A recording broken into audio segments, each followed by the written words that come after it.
Le chef de district de santé d'Ambam, les autorités administratives de Kiossi sont sur le terrain de la sensibilisation. La santé, un secteur d'activité sensible.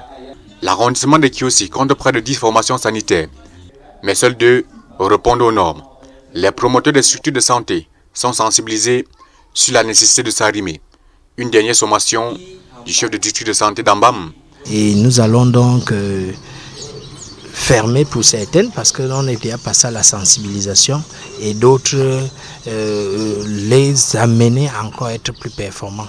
Faisant le tour dans les formations sanitaires, les autorités administratives ont félicité les promoteurs de santé qui se sont démarqués.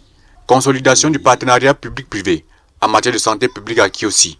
C'est un mouvement qu'il faudra beaucoup féliciter parce que cette clinique a démontré à suffisance qu'elle était prête, ou alors elle est prête pour être aux côtés non seulement du gouvernement dans le cadre du partenariat, mais également de la population dans le cadre de la couverture, dans le cadre de l'assistance, mais surtout dans le cadre de la résolution des problèmes de santé dans l'arrondissement.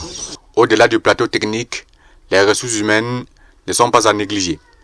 Les personnels de santé qui se sont démarqués par la qualité de leur travail ont été encouragés et récompensés. Techniciens médico-sanitaires, aides-soignants, infirmiers diplômés d'État ont reçu les cadeaux à non plus finis. Kiossi, ville frontalière du Cameroun à la Guinée équatoriale au Gabon, compte plus de 40 000 habitants. Selon les prévisions, plus de 900 accouchements sont attendus dans cet arrondissement. Un défi pour les promoteurs de santé.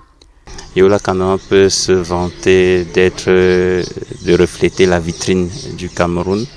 C'est pourquoi nous avons la confiance de notre tutelle qui chaque fois nous encourage et nous apporte son appui. Le médecin soigne et Dieu guérit.